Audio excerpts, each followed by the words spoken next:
Pozdravljeni! Danes je zopet čas za vaše pobude in vaše vprašanja.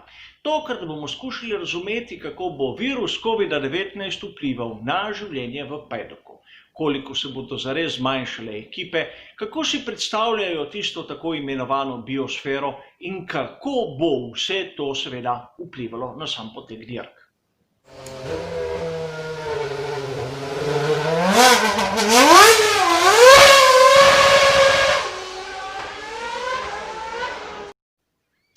Preden začnem z razglabljanjem, kako naj bi bilo na prihajajoči veliki nagradi Avstrije in seveda naslednji veliki nagradi Štajerske, je prav, da se malce zazremo v preteklost, kako je bilo včasih, ko sploh še o obstoju kakega koronavirusa nismo vedeli, vsaj večina od nas. Namreč na začetku so bile ekipe Formule 1 pravzaprav izjemno majhne strukture. Če pogledamo to fotografijo iz 60-ih let ekipe Brabham, vidimo, kaj je to pomenilo. Nekaj mehanikov, lastnik, voznik, seveda inženir in to je bilo to. Če pogledamo danes, kako velike strukture so ekipe Formule 1, nas bo zgrozilo. Naprimer, tovarniška ekipa Mercedes v tistem delu, kateri se ukvarja s šasijami, ima zaposlenih okrog 600 ljudi.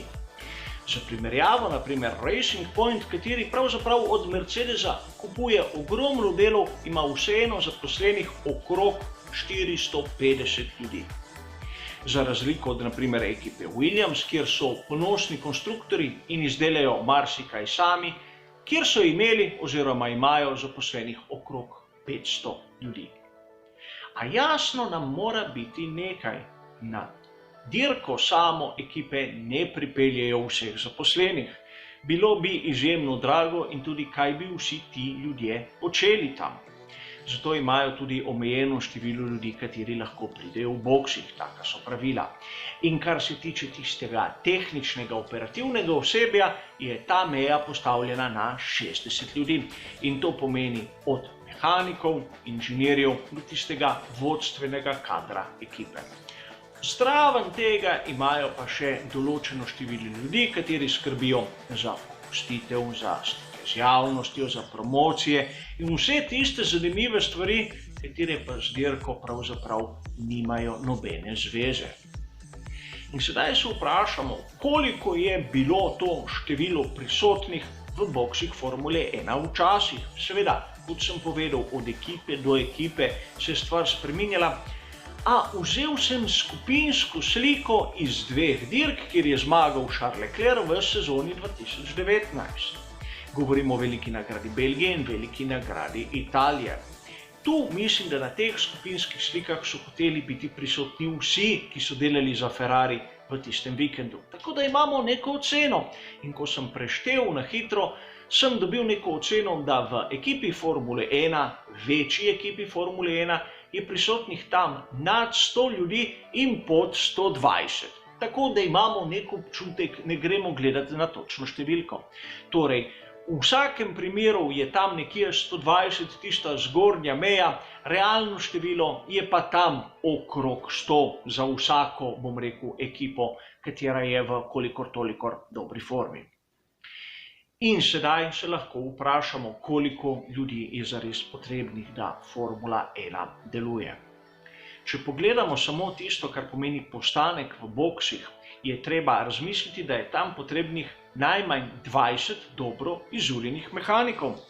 Če si zamislimo, da pri Red Bullu so na veliki nagradi Brazilije bili sposobni Maxu Verstappenu zamenjati vsa 4 kolesa v sekundi 82, nam je jasno, da to je neko minimalno število, da sploh lahko delujejo. A povedal sem, da potrebnih je maksimalno število 60 ljudi. To se pravi, če gledamo, da jih je 20 prisotnih na bolid, govorim o samih mehanikih, brez inženirjev, brez tistega vodstvenega kadra, mislim, da je številka dokaj realna. Vemo, ne bo hospitalitija, ne bo VIP gostov, ne bo nobenih promocij, ne konferenc, zato tisto število moštva bodo ekipe pravzaprav brez problemov pustile doma. Koliko jih bo res prisotnih na vsaki veliki nagradi? Govorim za te največje, najboljše ekipe, moja osebna ocena 75 do 80 ljudi. Če bi jih bilo manj, mislim, da ne bi bili sposobni opraviti vsega dela. A tu se je treba spomniti na izjavo, ki jo je dal Andy Green.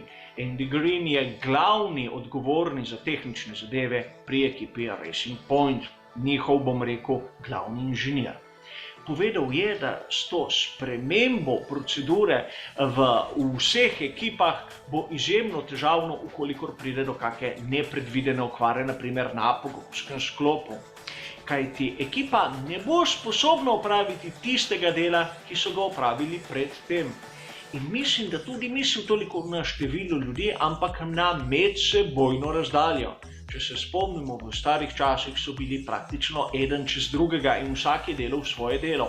Sedaj imajo praktično novo proceduro, katera prepoveduje, da bi bili preblizu. In da se zgoditi, da vsaj na prostih treningih bo marsikateri voznik izpustil določeno število časa oziroma preskočil prosti trening. Dvomim, da si bodo dovolili, da se bo zgodilo kaj takega, kot je bilo tista velika nagrada Monaka leta 2018, ko je imel Max Verstappen nesrečo v zadnjem prostem treningu in je zaradi tega izpustil kvalifikacije, kajti kljub vsem prisotnim v bokseh jim je zmanjkalo časa, da bi popravili njegov bolid. To je eno vprašanje, na katero bomo morali biti pozorni. A Ross Brawn je tudi povedal, da zaradi takih zadev bo lahko res voznik izpustil določen del, predvsem prostih treningov, a dodal je nekaj drugega. Mnogokrat ste slišali izraz biosfera, vezan vsaj na te prvi dve dirki. In kaj ta biosfera pomeni? Ta biosfera naj bi bil nek zaprt sistem, kjer člani ekip sploh ne bi imeli kontakta z zunanjim svetom.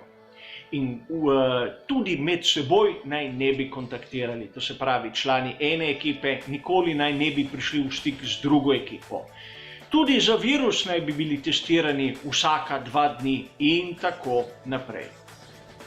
Skratka, na prireditvi, kot je velika nagrada Avstrije in naslednja velika nagrada Štajerske, če štejemo vse prisotne, in to pomeni člane vseh ekip, tiste snemalce, varnostne delavce v progi, to se pravi, od začetka do konca lahko ocenjujemo, da bo med 1200 in 1500 ljudmi, kar je izjemno nizka številka, če primerjamo z vsem ostalim.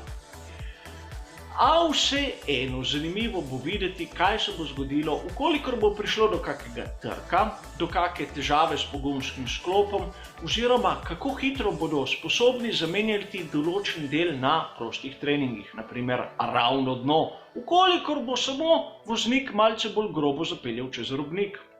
Vprašanje, katero bo izjemno pomembno in bo izjemno zanimivo videti, kako se bodo ekipe obnašale. Poleg tega, kot nam kažejo fotografije, v boksih bodo morali vsi imeti zaščitna sredstva.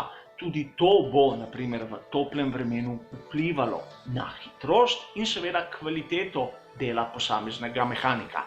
In tudi to bo majhen, ampak lahko tudi odločilni faktor pri vsem skupaj.